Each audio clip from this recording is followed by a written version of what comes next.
The text came on a Thursday evening. No greeting, no signature. Just, Easter lunch noon. Bring dessert if you want. That was it. A group message, I could tell. A dozen bubbles above mine, most with quick responses like, got it, or, we'll bring deviled eggs. My name wasn't mentioned. In fact, I wasn't sure if I was even supposed to see it. Still, I showed up, like I always did. Their house stood perfectly manicured as usual, the flower beds brimming with spring blooms, pastel wreaths on the door, and that little ceramic bunny Lucine insisted on setting out each year. I stepped out of my car holding a lemon tart from the store. I didn't bother baking this year, and walked toward the door with a quiet kind of caution, the kind that grows from experience.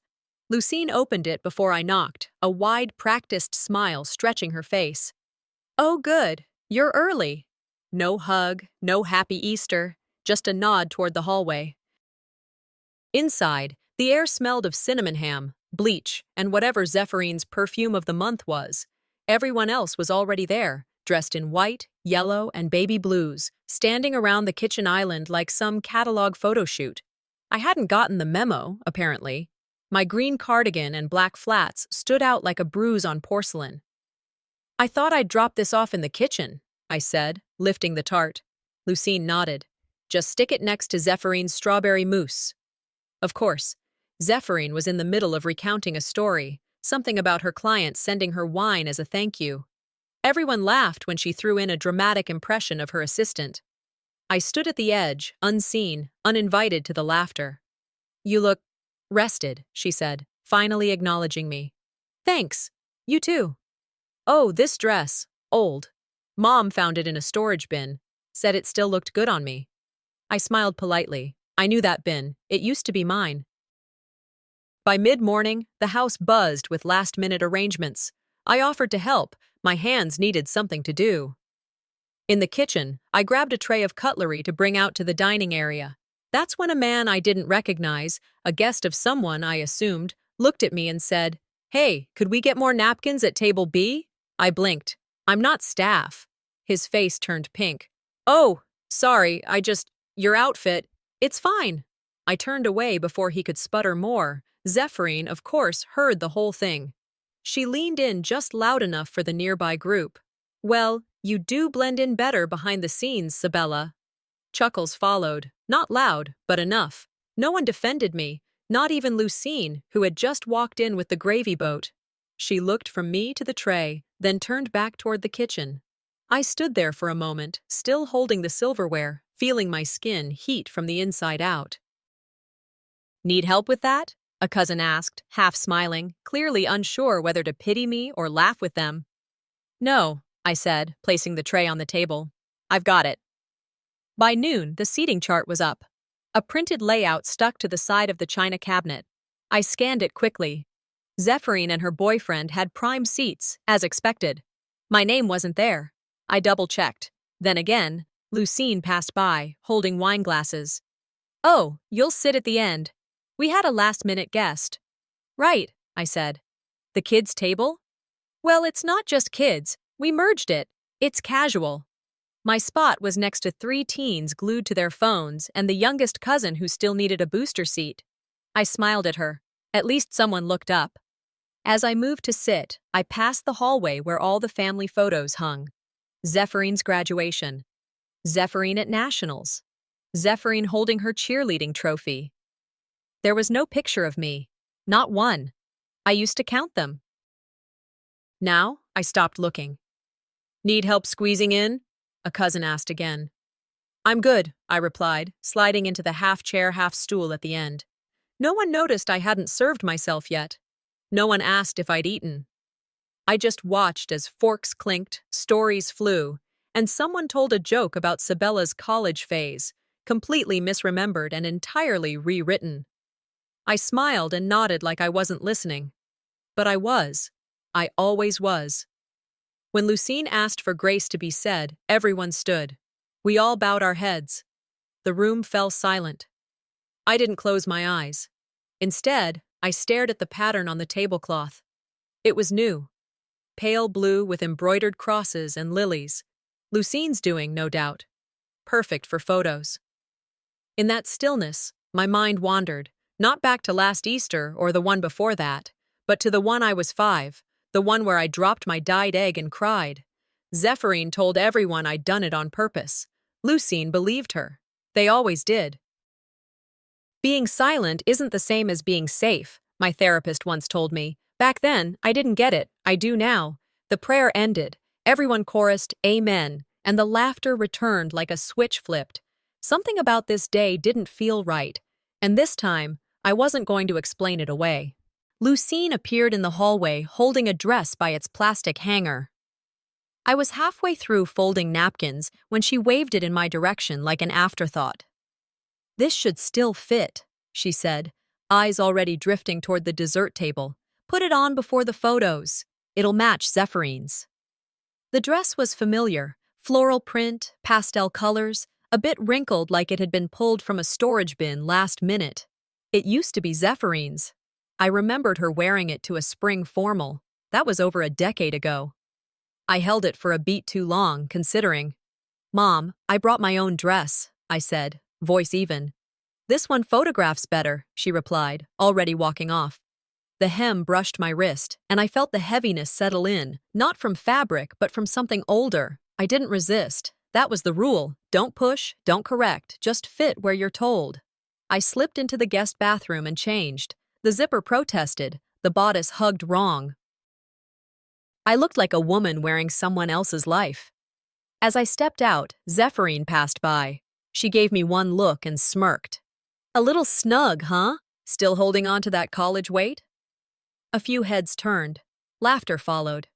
Not cruel, but amused, the kind that cuts deeper than mockery because it pretends to be harmless. I said nothing. No one said anything. Back at the table, brunch had begun. I took a seat 2 places from Zephyrine, who was mid-story about her recent client dinner in Atlanta. Halfway through her second mimosa, she turned the conversation my way. You know, she started, glancing around with that rehearsed smile. This reminds me of when Sabella took my prom dress. The room hushed slightly, curious. She cut it. Dead serious. I came home and found it in her closet, hem shredded, lace torn like a horror movie. Told Mom she just wanted to try it on. But, jealousy does weird things, right? Laughter erupted. I sat still. That didn't happen, I said softly. Zephyrine waved a hand. Oh, we all remember it differently, I'm sure. Lucine raised her glass. You two were always so dramatic. It was exhausting. I looked at her. She didn't look back. Every word that followed felt like a grain of salt pressed into a paper cut. I had never touched her dress. I remembered the actual story. Zephyrine tripped in the yard and tore the hem herself. I remembered the tantrum, the blame, the weeks of silent treatment. I remembered apologizing for something I didn't do because peace was more important than truth. And now it had become entertainment. A younger cousin leaned over. Did you really do that? She whispered. I gave a tight smile. No. But the question hung in the air, not as accusation, but as confirmation that fiction had replaced memory. The version of me that Zephyrine had created was easier to digest. The emotional one, the dramatic shadow, the sidekick in her curated spotlight. I stared at my plate. I couldn't taste a thing. The silver clinking of forks, the casual hum of conversation, it all blurred into one long note of background noise. My mind drifted. I wasn't even angry, just hollow, like I was watching it all through a pane of glass. Sabella? Someone asked. I blinked. Sorry, what? We were saying maybe you could help Zephyrine with her new condo project. She needs someone with a good eye. I looked up. Zephyrine smile was sharp. Yes, you could be useful. You have good background instincts. Another round of laughter. I nodded slowly. I'm not available. But thanks. The silence that followed was noticeable, not loud, but charged. Lucine poured more wine. Meridia said nothing, as usual. A few more polite chuckles. Someone reached for the biscuits. I stood and excused myself to the guest bathroom. My reflection stared back at me. Flushed cheeks, tight smile, that awful dress squeezing my ribs. I didn't recognize the woman. She looked tired, not just from today, but from years of swallowing indignity whole. This isn't me, I said aloud. And I'm done pretending to fit. I splashed water on my face, dabbed it dry with a towel, then fixed my hair. My fingers trembled, not from weakness, but from the adrenaline of finally reaching the edge of something I couldn't step back from. As I opened the bathroom door, voices floated down the hall. Zephyrine again. She always plays the victim, she was saying. If she didn't act so fragile, maybe people would like her. A few people murmured agreement. That was it. Not the dress, not the lies, not even the silence. It was the ease with which they all accepted it, the comfort they took in dismissing me. That's when I knew. Something inside had shifted. It wasn't rage, it was resolve. And still, I was the one they watched with suspicion when the glass shattered. The night before Easter, I stayed up past midnight with a brush in one hand and a mug of cold chamomile in the other. My fingers ached, but I was close to finishing. The canvas leaned against the windowsill in my apartment, catching the dim streetlight. It was my mother's garden, painted from memory, hydrangeas that used to bloom against the back fence. The bird bath she insisted on keeping spotless, even the chipped terracotta pots that she never replaced, claiming aged clay adds character. This wasn't just a painting, it was a peace offering, though no one had asked for one. I wrapped it carefully the next morning in brown paper and tied it with green ribbon. I tucked a note in the back, just my initials, small in the corner. I'd learned not to sign anything too loud. I included a little pair of gold-handled decorative scissors inside the gift bag. It was part of a theme, a garden kit, something lighthearted, symbolic. Something that, in any other family, might have meant something.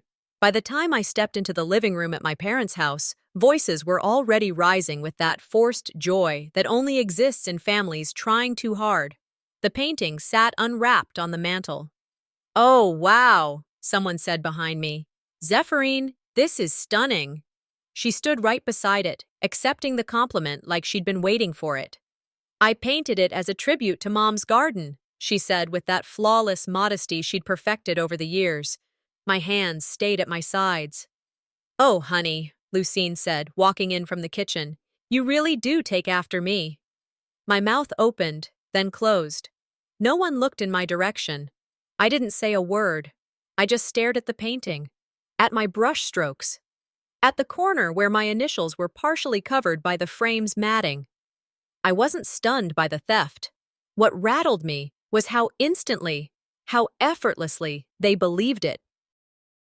Zephyrine didn't steal because she needed the credit. She did it because she knew they'd never question her. I sat down quietly on the edge of the couch and watched the way they circled her, like planets around a sun, and I felt myself disappear. Later, I wandered to the hall and paused at the familiar arrangement of framed memories. Zephyrine's high school theater poster, Lucine's wedding portrait, Meridia shaking hands with the mayor at some charity event. Nothing of mine, no science fair photo, no birthday candle moment, no hint that I'd lived in this house as anything more than a guest. My memory spiraled back to when I was 12. I'd stayed up late, cutting out pieces of cardstock, painting tiny daisies to glue onto a handmade birthday card for Lucine. I wrote a letter inside. It took me 3 days to finish it. A week later, I found the card in Zephyrines' drawer. She'd told Lucine she'd made it, and Lucine had believed her. The betrayal wasn't explosive. It was like erosion, slow, silent, absolute, like the ocean washing over your feet until you realize the sand beneath you is gone. There is no greater agony, I remembered, than bearing an untold story inside you. Maya Angelou's words came back to me often, but now they pressed against my ribs. They didn't steal from me because they were desperate. They did it because I'd taught them I wouldn't fight back. I caught Meridia's expression from across the room, watching Zephyrine explain the brush technique she'd used in the painting. He smiled, full of pride, as if witnessing a legacy unfold. That smile was never mine. It never had been. The party moved on. Finger foods, wine refills, clinking glasses. Zephyrine wrapped Lucine in a side hug. "You always said I had the most creative soul in the family," she said sweetly. "I did," Lucine replied without missing a beat, "and you've never let me down." They didn't whisper. They didn't need to. I wasn't part of the moment. I wasn't even the wall. I was the silence between their sentences. I slipped away to the guest bedroom under the pretense of needing to check a text. The room was as I remembered it, bland, beige carpet, heavy curtains, furniture that looked like it belonged in a waiting room.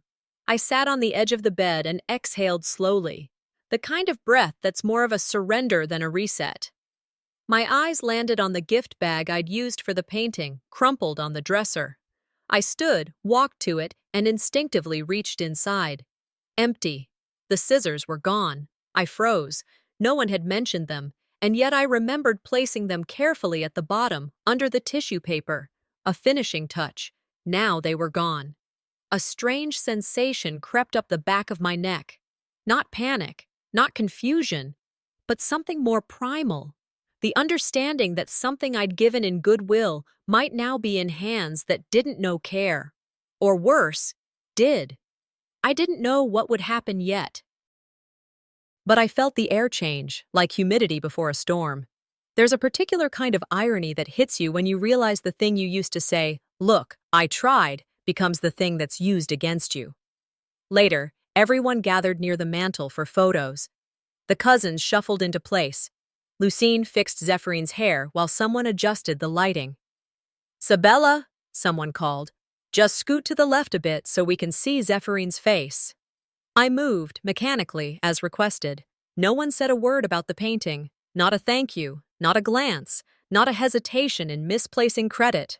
I stood there, pasted smile on my face, knowing full well that the camera would capture a family I didn't belong to, standing in front of something I had created. The shutter clicked, and as I stepped out of frame, I thought, "You'll never know what you erased, but I do." The room remained warm, bright, and oblivious, but the scissors were already missing from the bag.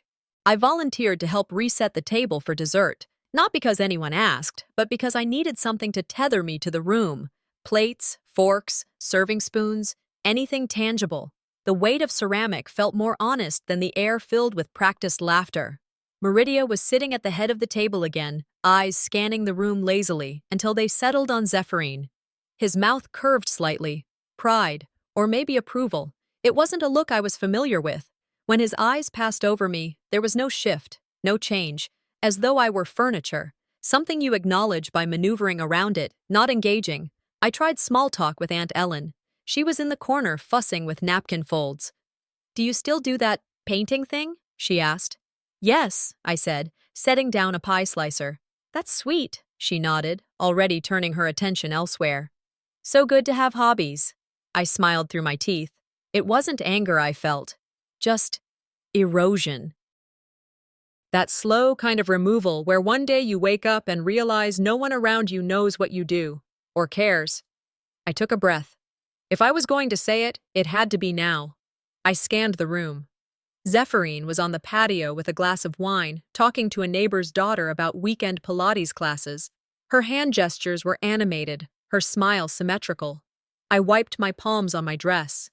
"Say it calmly," I whispered to myself. "Say it once. Let her know you see through her." I waited until her conversation paused, then stepped outside. The air had cooled just enough to bring a breeze, rustling the azaleas near the railing. "Got a second?" I asked. She turned, her eyes narrowing just slightly before her expression reset. "For you? Always." I folded my arms, anchoring myself. "You didn't paint that piece," I said. "You know that." She blinked. "Oh God, are we still on that?" "You wore my old dress. You told a story about prom that wasn't true. You stood next to my painting and called it yours." "Sabella," she laughed, slow and exaggerated. "You're sensitive today." "This isn't about today. It's about years." Zephyrine looked over her shoulder toward the glass door, as if deciding how loud this would get. "And what exactly do you want me to do? Make an announcement? Apologize to the pie?" "I want you to stop rewriting me." Her smile faltered for half a second before she leaned in. "You always do this," she whispered. "Play the martyr. You crave being hurt. It's the only way you feel seen." That hit like a slap I didn't feel on the skin, but somewhere deeper. A wound reopened not by accident, but with surgical precision. Before I could form words, Lucine slid open the patio door, balancing a tray of dessert plates. "Girls," she said tightly, "not today." The moment evaporated like condensation in sunlight. Zephyrine turned to help her. "Let me take that, Mom," she cooed, voice syrupy. I stood there for another second, then walked back inside. At the table, the energy shifted. Zephyrine returned with cake, recentered herself at the head of the conversation, and launched back into her routine like nothing had happened. "I promise, no more sisterly chats," she said dramatically, placing a slice of carrot cake on someone's plate. "She's in one of her moods." A ripple of laughter moved through the table. I sat down slowly, staring at my empty plate. Meridia didn't look up. Lucine was cutting more slices. "I just think she's always so intense," I heard someone whisper across the table. A teenage cousin leaned forward. "Did something happen? You okay?" she mouthed. I nodded. That smile again, the one that doesn't reach your eyes, the one that buys you space, but never the room. I looked around and saw it clearly. This wasn't miscommunication. This was conditioning. Erasure, dressed as family tradition. Everyone played their part. Everyone got their laugh lines, and I was the foil, the cautionary tale, the woman who never quite belonged. Even pity came with a polite shrug. I pressed my fork into the cake. It crumbled. Cracks radiated like the ones spreading through my patience. I didn't taste the bite I lifted. I couldn't even tell what it was. Something inside me went still, not broken, not panicked, just still. Not retreat, not surrender. Letting go. Of permission. Of hoping they'd ever see me differently. I looked at Zephyrine, who was now passing out paper napkins like a benevolent hostess. She looked up, met my gaze for a brief second, and then smirked. That was the last flicker I needed. I stared at my plate again, thinking, next time you come for me, you'll regret it. But when I looked up, I smiled. The room returned to noise, to plates scraping and someone asking for decaf. No one noticed my silence. They should have. I walked back into the dining room, the smell of sugar and citrus mingling with the low hum of conversation. My steps were slow, deliberate. I knew something had shifted inside me. Something firm. Something final. The table had been cleared just enough to make room for desserts. Cakes with piped frosting, pies with lattice crusts, and Zephyrine's signature fruit tart, which sat front and center like a crown jewel.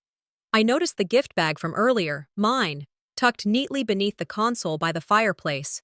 I'd placed it there hours ago with care. The ribbon was slightly undone.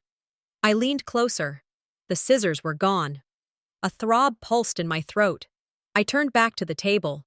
Zephyrine was laughing, glass in hand, her voice rising above the rest as she recounted something wildly exaggerated about a client who'd hit on her at a networking event.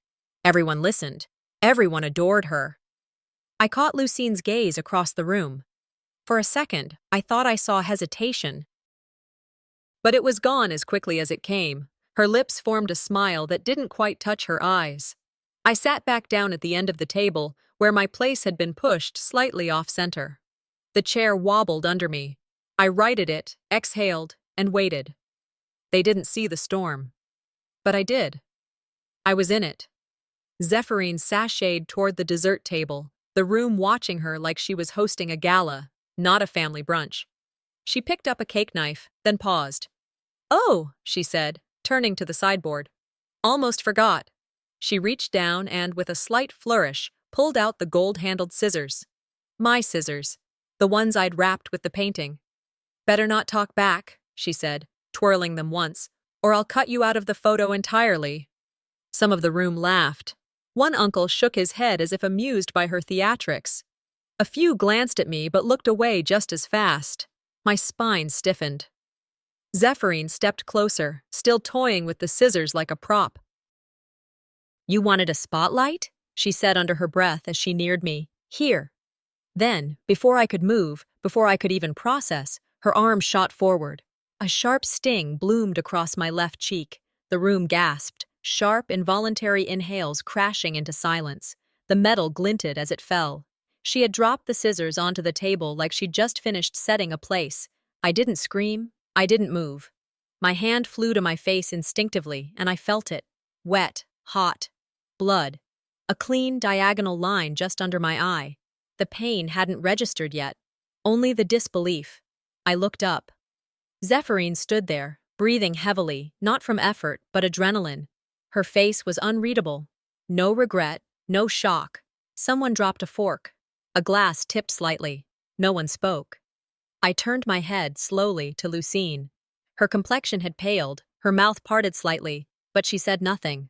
Not a word. Not even my name. I looked to Meridia. He stood. His hands were in his pockets. The room watched him with the kind of stillness reserved for verdicts. He walked toward me, slow, steady.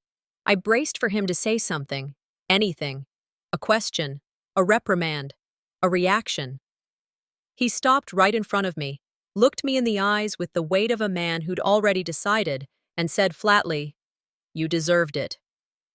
The silence that followed wasn't shocked anymore. It was resigned.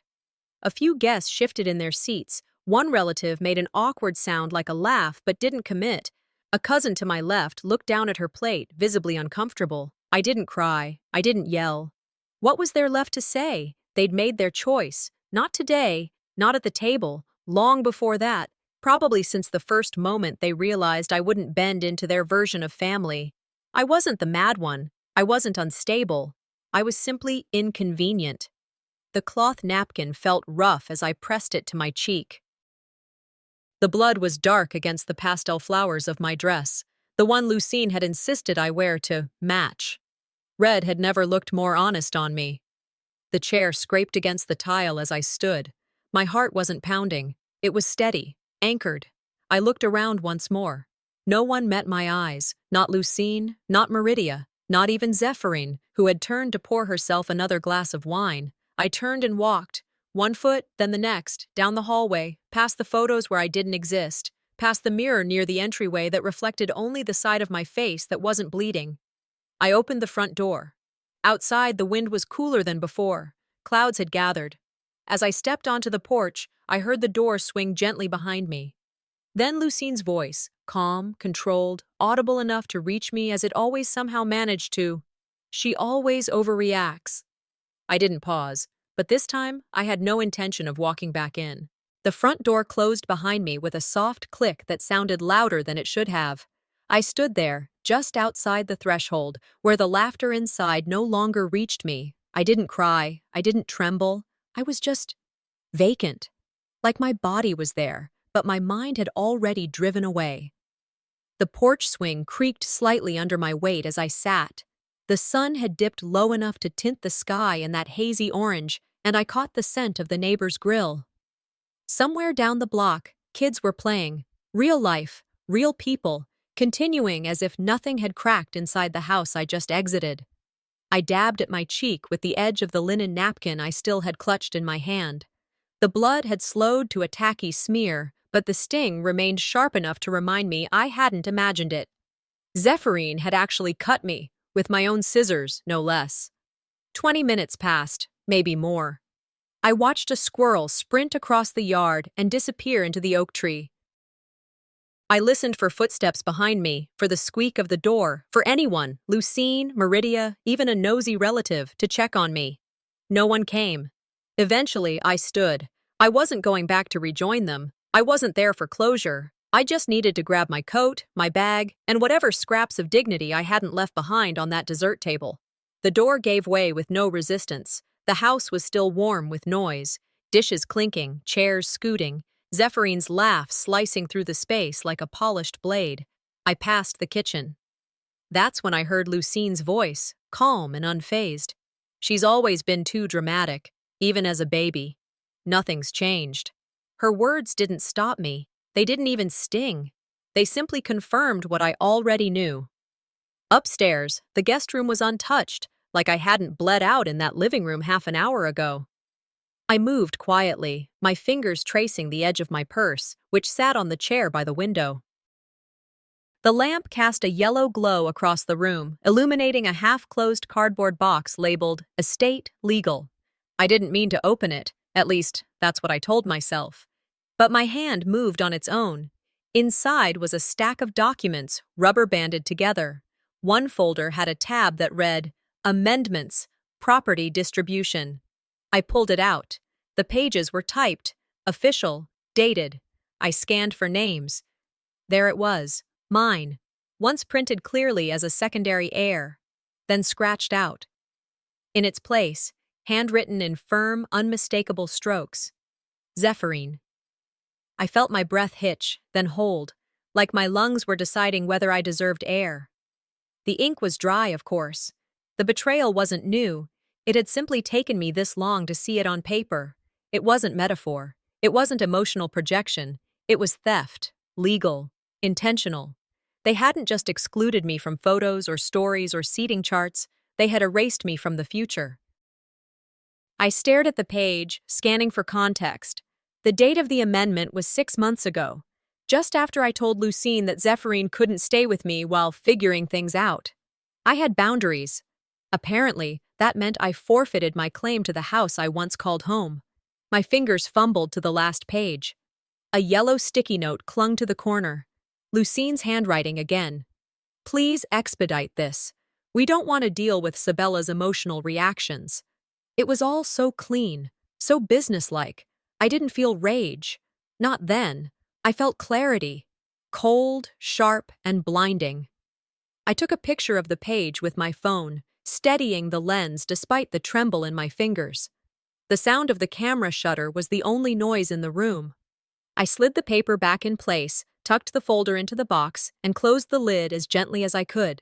I hadn't left fingerprints, but I knew I'd left something behind, something they would never be able to undo. Zipping my purse, I turned toward the mirror above the dresser. The cut on my cheek had dried slightly, a thin red slash across the skin. But what stung more was the knowledge that this was not a cut. They'd carved me out of the family long before today. I carried the suitcase down the hallway, my shoes muffled by the carpet. I didn't expect a confrontation. They weren't confrontational people. They were passive-aggressive professionals. As I passed the living room, Zephyrine was perched on the arm of the sofa, holding court. She had swapped wine for tea and was now animatedly telling some story about an office intern who'd overshared on Slack. Lucine was beside her, pouring sugar packets into her cup like precision mattered. Meridia was flipping through a paper, unreadable. No one looked up. I didn't stop. I didn't need a dramatic exit. I just needed to leave. Outside, the sun had faded into dusk. Porch lights flickered on up and down the block. I pulled my phone from my pocket as I stood on the sidewalk and stared at the contact list. Scrolling past names I hadn't called in years, my thumb hovered. Then I pressed. The line rang twice before a voice answered. A voice I hadn't heard since college. One that once told me, "You are not hard to love. They just made you believe that." I breathed in. "Hi," I said.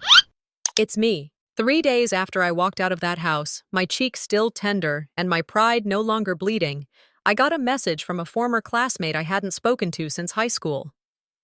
"Did you see the segment on Channel 4?" she wrote. "About your family?" My stomach nodded.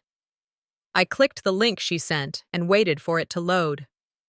There, in all her perfectly curated charm, was Zephyrine, seated in a softly lit studio, hair styled like she hadn't been the one to slice my skin open.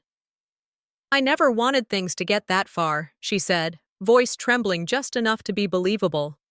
"But you know, Sabella, she's always been very emotionally intense. We've all had to walk on eggshells." The anchor nodded empathetically, clearly eating from her palm. Zephyrine looked into the camera as if rehearsed. "Some families have silent wounds.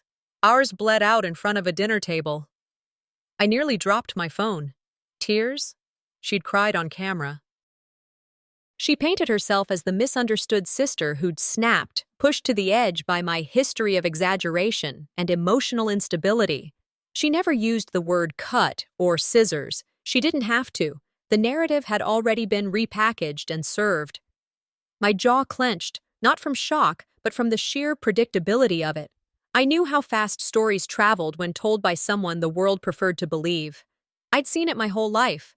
Truth didn't matter as much as the delivery, and Zephyrine had mastered hers. But this time, I wasn't going to let it sit. I called Nina, an old colleague from a community art program I'd helped launch 3 years ago. She was now a junior producer at the local ABC affiliate, and more importantly, someone who had seen me show up, not unravel. "You have time for coffee and a hard truth?" I asked. Within 2 hours, we were sitting across from each other at a quiet booth. I handed her my phone and a flash drive. "What is all this?" she asked, thumbing through images. Photos of my face post-Easter, the urgent care report, my medical record stating clean laceration consistent with blade, the snapshot of the will amendment with my name scratched out, and the voice recording, Lucine's voice clear as crystal. "She's a liability." Nina didn't speak for a long while. "This is real?" she finally asked. I nodded.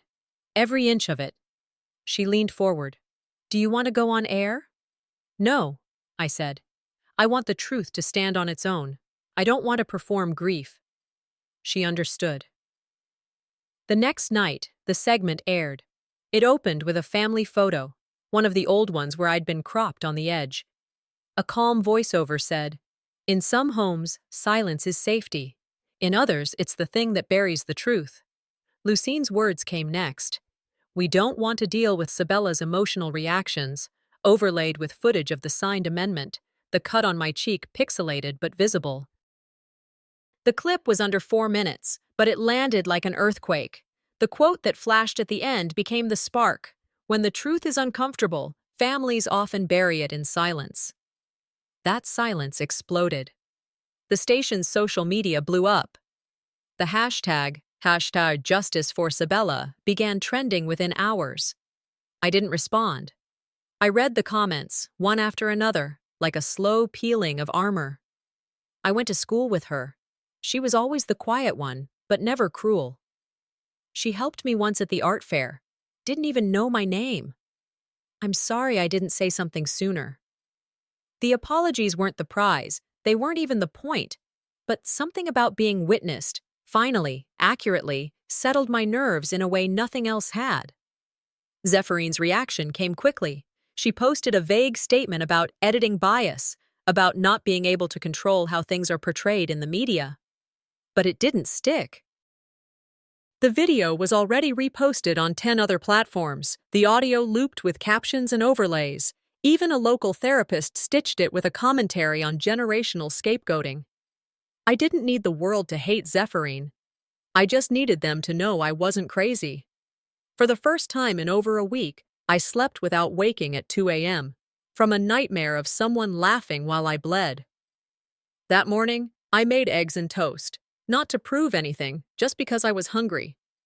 I sat on my balcony, sunlight warming my shoulders, when a manila envelope slid under my door. There was no name, no return address. Inside was a photo. I was maybe 7. In the picture, I sat cross-legged on the floor, cradling a stuffed bear. No one else was in the frame. On the back, in small cursive letters, it read, "Our little ghost." My throat tightened. I didn't know who had sent it, but someone remembered. Someone else had seen it. The erasure, the distance, the silence. Before I could fully process what I felt, my phone buzzed. Nina again. "Hey," she said, breathless. "We just got 2 calls from people claiming to have stories about your family. Witnesses. One of them used to babysit for you. The other worked with Lucine at the clinic." I said nothing, letting the weight of that land. "Do you want to do a second piece?" she asked. I looked down at the photo still in my lap, my small face staring back at me from the past. Present, undeniable. "Yes," I said, because someone else was finally ready to tell the part of the story I couldn't. The morning sunlight spilled across my apartment floor, like it had no idea the world had shifted. I opened my laptop with no real plan, just muscle memory. Notifications lit up the screen like fireworks. Emails, texts, social media pings. My inbox was full, but one subject line stood out. "Hatch Justice for Sabella. You're on the front page." I clicked the link, and there it was. My face, cropped from an old school event photo, next to bold text. Local woman breaks silence on family violence. A community responds. Underneath, a video embed. Clips from the broadcast, spliced with commentary from trauma specialists and mental health advocates. A TikTok creator had stitched it with the caption, "You don't get to cut your sister and still call it love." The comments were relentless. "I believe her. This is what scapegoating looks like. She's braver than they ever deserved." Dozens of direct messages poured in, not pity, not performative concern, but recognition. People who had watched silently as others were diminished, now saying, "I see you." Even Lindsay, my old co-worker from the community center, had reposted the segment. She wrote, "I worked with Sabella. She isn't unstable. She's unseen." I sat at the window, laptop warming my legs, unable to cry. It wasn't sadness. It was a strange, clean ache, like someone had finally popped the pressure valve on a system that had been overbuilt for years. "It shouldn't take public sympathy to prove private pain," I murmured. But here we are. The validation didn't make it less tragic. It just made it easier to breathe. That evening, my phone rang. Unknown number. I hesitated, then answered. "Ms. Hart?" "Yes." "This is Miranda Daniels with the Daily Ledger. We've confirmed through county records that both your sister and your mother have been subpoenaed for questioning in relation to a domestic assault investigation. We'd like to ask if you'd be open to comment." My hand froze on the edge of the countertop. "This is real?" "It is. It's no longer just a family matter. It's a legal one now." "I don't have a comment at this time," I said, though every nerve in my body was electrified. "Understood," she replied gently. "We'll be following the story closely." I ended the call and stood in my silent kitchen. The fridge hummed. Outside, someone was walking a dog. No cheers, no dramatic music, just breath. Mine, steady now. An hour later, I received a string of screenshots from a cousin I hadn't spoken to in years. Group chat leaks, a firestorm. Zephyrine.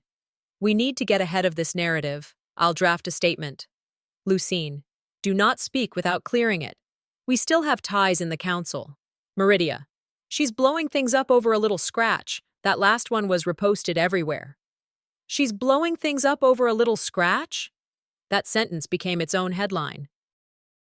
Its own meme, its own indictment. The comment section lit up like dry timber. This is how families dismiss abuse. A little scratch? Try gaslighting in HD. Zephyrine finally posted a short video, hair down, minimal makeup, soft lighting. "I want to acknowledge what my sister's going through," she began. "We all make mistakes." But the internet wasn't interested in vague apologies. "You're not sorry," one person replied. "You're exposed." "She's not healing. She's managing optics," another wrote. I didn't need to respond. The truth had grown legs. Days later, my lawyer called. "They're requesting a family mediation. It's informal, but sanctioned by the court. You don't have to go, but it may be strategic to send representation." "I'm not stepping into that room," I said. "Then we'll send the letter." The mediation took place at a downtown office building. I didn't attend, but I wrote the letter myself. Simple, direct.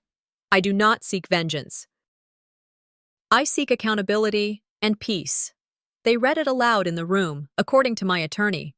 Someone recorded it and leaked it online. It made its way into blog posts, mental health podcasts, even a church bulletin board. After that, things unraveled fast. Meridia was quietly removed from his speaking role at their church. The announcement was vague. "In this season of transition, we give thanks for his service." Lucine's name vanished from the Garden Club's summer newsletter. Zephyrine lost 2 PR clients in a single week. "Too much noise," one had said in their termination email. "Brand trust matters." I watched it all from a distance, not gloating, just watching. Steady. I met with my therapist on a rainy Friday afternoon. "I didn't want to destroy them," I said, staring at my tea. "I just wanted them to stop destroying me." She nodded slowly. "Some systems only collapse when the scaffolding of silence is removed." I nodded, unsure if I felt lighter or just different. That night, while brushing my teeth, my phone buzzed with a notification. A name I hadn't seen in over a year. Lucine. One message. Sabella, please. The forwarded email came from a woman in my old Bible study group, someone I hadn't spoken to in over a year. The subject line read, "Thought you might want to see this." Attached was a PDF of the latest church newsletter. I clicked and scrolled, not sure what I expected. Then I saw it. Elder Council Update. In this season of reflection, Brother Meridia Hart will step back from leadership to allow space for new voices. No mention of why, no explanation, just a polite burial under vague language. Beneath that was an anonymous quote from the board. "We condemn any form of violence, especially when silenced by image." I read it 3 times, slowly. Lucine's name had been removed from the spring gardening event flyer. A small line at the bottom noted, "Due to health reasons, Mrs. Hart will not be leading the 2024 planting ceremony." The silence had finally spoken louder than their reputation. A friend texted me shortly after. They're being uninvited from things they thought were owed. I responded simply, "It was never theirs. It was borrowed from my silence." Their status, their roles, the deference they'd always received, it wasn't rooted in truth. It had been propped up by what I hadn't said, what I'd swallowed. Now that scaffolding was gone, 2 days later, a neighbor I hadn't seen since I was a teenager sent me a private message. "I was there," she wrote. "I didn't film it to stir trouble. I filmed it because I couldn't believe what I was seeing." Attached was a video, a shaky clip taken from the corner of the living room during Easter. It showed Zephyrine reaching into the gift bag, pulling out the scissors, and turning toward me. You could hear her voice. "You wanted a spotlight? Here." Then the motion, the cut, the gasp from the crowd. But the part that made my knees buckle was the audio that followed.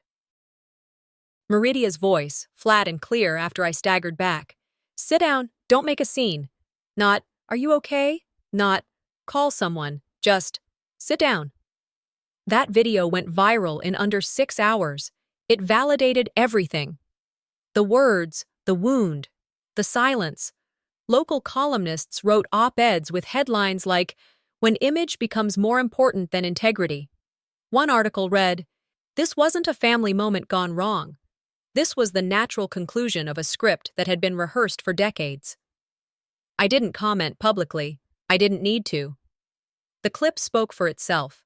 And still, not one word from Zephyrine or Lucine. No apology, no admission. Just a carefully timed deactivation of Zephyrines' Instagram and a vague post in a private church forum from Meridia. "Our family is navigating a difficult season. We ask for grace." I wanted to be angry, but mostly I was tired. "They still believe their silence is safer than truth," I told my lawyer during our next call. She nodded on the other end of the line. "You know you still have a civil case. What she did, what they did, it's prosecutable." "I know," I said. She hesitated. "Do you want to move forward?" I looked out the window at the neighborhood I'd started calling mine. Kids playing on scooters, someone watering azaleas across the street, a dog barking. "No," I said. "I'm not here to destroy them. I'm just done bleeding for them." That night, I wrote in my journal. No apology came, but no denial stands either. And that, in a strange way, was enough. The next morning, I packed up my paints and carried them to the community park where I used to sketch alone as a teenager. Back then, I'd sit on the far bench near the tennis courts, doodling in a sketch pad, invisible. This time, I brought an easel. I set it up in the sun and started painting. Not out of pain or pressure, but for myself. No themes, no hidden meanings, just color. At some point, a little girl passed by with her mother. She stopped and stared. "That's really good," she said. I smiled. "Thanks." It was the kind of interaction that didn't need context or history. Later that afternoon, as I packed up, my phone buzzed. It was an email from a local domestic abuse center. Subject: "Would you consider sharing your story?" They were launching an education series. They'd seen the clip. They believed my voice could help others. I stood there in the fading light, phone in one hand, paint-stained cloth in the other. Maybe the silence was never mine to break, but the story was mine to tell. The envelope had been sitting on the corner of my desk for weeks, tucked beneath utility bills and a half-finished sketch of a rowboat on still water. I'd seen it every day, knew exactly what was inside, but something in me had resisted opening it. Until now, it was a copy of Lucine's note to the family attorney, the one I'd found in the estate files, then quietly taken a photo of before slipping it back into place. I sat on the floor of my apartment, legs crossed like I used to do in the garden as a kid, and read it aloud to no one. Sabella has always been fragile, too emotional to manage responsibility. I paused, letting the words hang in the air, letting them find their mark. I continued. We did what was best for the family image. So there it was, spelled out in ink and thinly veiled superiority. It wasn't just that I'd been overlooked. I'd been deliberately written out. They hadn't protected me. They'd managed me. I folded the letter neatly and carried it to the balcony. A small metal bowl waited there, already half filled with old junk mail. I set the letter on top, struck a match, and watched it curl and blacken, the edges shrinking like a leaf in flame. There were no tears, no dramatic breaths, just quiet, just release. Later that night, I opened my journal and wrote, "Family is not who you share blood with. It's who won't let you bleed alone." I thought about Laura, how she never demanded anything from me, but always offered space. We met the next day at a small cafe that served real lemon in their iced tea. She brought flowers. "You stood up in a way most of us only dream of," she said, pushing a bouquet across the table like a handshake. We didn't talk about the news. We talked about boundaries, about the difference between forgiveness and access, about how politeness is sometimes just a mask for suppression. Sometimes peace isn't reconciliation, I told her, stirring my tea. It's finally being free of needing it. She nodded like someone who'd learned the same lesson the hard way. Afterward, I walked to the park where I used to sit in high school. Back then, it was my hideout. A bench behind the tennis courts no one really noticed. I'd draw trees, birds, anything that let me escape. This time, I brought my sketchbook again, not to prove anything, not to build a case, just to remember what it felt like to create without justification. I stayed until dusk, watching the way the sun painted streaks across the grass, sketching without care for composition. Art, not as performance, but presence. That night, as I watered the herbs on my windowsill, my phone vibrated with a new voicemail. "Lucine." I listened twice. "I hope you're doing okay. We don't need more public attention. Let's move on quietly. No apology, no acknowledgement, just a request for silence." I played it again, each time hearing less voice and more tactic. It wasn't an olive branch, it was a shield, a last attempt to make me complicit in their control. I didn't respond. Instead, I opened my journal again and wrote, "Forgiveness is a gift I give myself, not something I owe to silence." A quote came to mind, one I'd read years ago and hadn't forgotten. Just because someone desires you back in their life doesn't mean they deserve to be. I deleted the voicemail, not out of spite, but because I'd finally learned that some conversations only serve to reopen wounds already on their way to healing. That weekend, I rearranged my apartment. I cleared a corner and hung string lights. I unboxed blank canvases I'd stored away for when I had time, and I made time. I put on soft jazz, lit a candle, and started painting. No themes, no vengeance, no message, just color. Mid-brushstroke, my phone chimed. It was from the community center. "Hi, Sabella. Would you be open to mentoring our teen art class next month? The kids would love to learn from someone with your eye and heart." I stared at the screen, stunned not by the offer, but by how immediately I said yes. I typed back, "I'd be honored." Then I smiled, genuinely, no performance.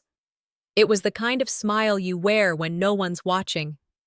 That evening, I stood at the window, glass in hand, watching traffic ease through the streets below. "They don't get to define the end of my story," I whispered to myself.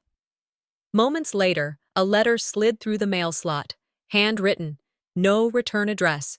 Inside was a photo, me and Zephyrine, maybe 6 and 8, holding hands on the porch swing in our Sunday best. On the back, scrawled in shaky ink, "I'm sorry." I stared at it. The image was familiar. The emotion wasn't, and for once, I didn't try to decide what it meant. The gallery lights were softer than I expected, casting a warm amber glow across the framed canvases, almost as if trying to protect them from the weight they carried. My name was printed on the banner outside, in a font more elegant than I ever would have chosen for myself. Sabella Hart, the body keeps the score. Inside, the air buzzed, not with noise, but energy. Reporters, students, local survivors, strangers who had read about me, watched the clips, whispered their own versions of pain under their breath. I wore black, not to make a statement, but to anchor myself, a solid frame for my own presence. Near the entrance, one of the larger pieces dominated the wall. I had titled it Inheritance. It was a family tree, but the branches were severed mid-connection by a jagged red line. Names blurred, edges charred with ink. No leaves, no blooming. When the time came to speak, I didn't bring notes. I didn't need them. "Some families pass down china," I said, my voice steady. "Some pass down silence." I broke the plate. A beat of silence. Then the room erupted in applause. Not polite, not obligatory, real. I didn't smile immediately. I just stood there, letting the sound wash over me like something I hadn't known I needed. Afterward, a reporter approached me near a series of smaller works titled Residue. "Has your family seen the exhibit?" she asked, pen poised. "They've seen enough of me," I replied. "This part's for everyone else." I walked through the gallery like I belonged, because I did. Not avoiding stares, not dodging conversation. I'd spent enough of my life shrinking. This was my narrative now. Later that evening, alone in my apartment with my heels off and the lights low, I opened the envelope that had been haunting my desk for days. Inside was a photo, me and Zephyrine, no older than 6 and 8. We were seated on the porch swing, her arm draped casually around my shoulders, both of us squinting against the sun. On the back, in familiar cursive, "We broke you because we didn't know how to handle what didn't reflect us. I wish I were brave like you." No signature. But I didn't need one. It was Lucine's handwriting. I studied it, thumb running along the edge. I didn't cry. I didn't shake. I simply walked it to the small cabinet by my bookshelf, opened the drawer labeled Closure, and placed it inside. "You don't get a second chance just because I survived the first one," I whispered. I didn't burn it, didn't frame it. I archived it. That night, back at the gallery for the second round of guests, a young girl approached me near the refreshments table. She stared up at me, eyes fixed on the faint scar that still graced my cheek. "Does it hurt?" she asked, pointing gently. "Not anymore," I said. "It was given without permission, but I chose to keep it." "Not as pain, just proof." She nodded like she understood. Maybe she did. Toward the back of the exhibit, I stood in front of the original painting, the one Zephyrine had once claimed. Now, it hung framed in sleek matte black, signed boldly at the corner, Sabella Hart. I didn't just reclaim the art, I thought. I reclaimed the name beneath it. I turned to walk out, my gaze falling on a canvas mounted near the rear exit. Ghost Daughter. Untitled in the press materials. A few people stood before it, whispering.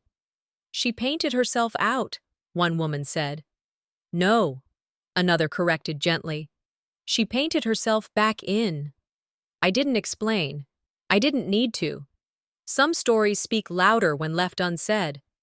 Back home, I placed the photo and Lucine's note in the same locked case where I'd stored the x-rays, the urgent care paperwork, the still sealed court documents. I added one more thing, a letter addressed to Zephyrine, Lucine, Meridia. "This is not revenge," I wrote.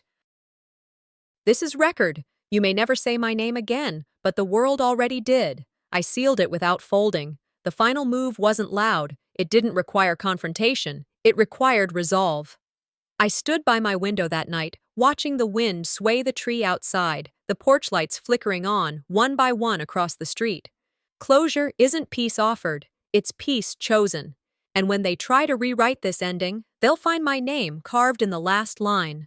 The gallery lights were softer than I expected, casting a warm, amber glow across the framed canvases, almost as if trying to protect them from the weight they carried. My name was printed on the banner outside, in a font more elegant than I ever would have chosen for myself.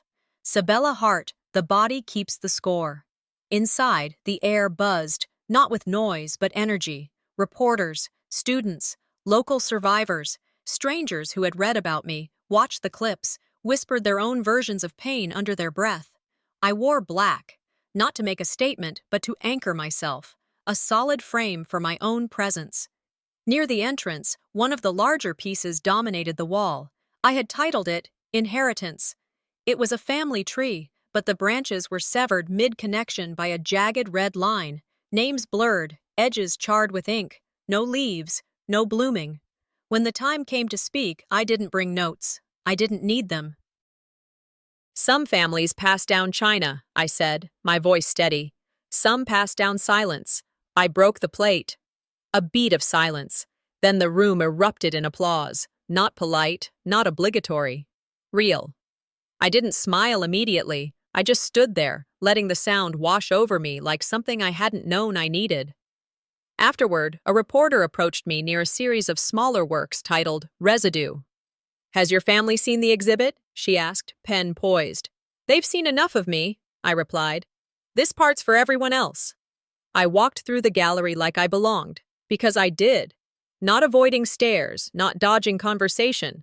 I'd spent enough of my life shrinking. This was my narrative now.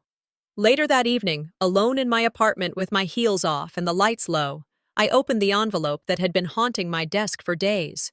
Inside was a photo. Me and Zephyrine, no older than 6 and 8. We were seated on the porch swing, her arm draped casually around my shoulders, both of us squinting against the sun.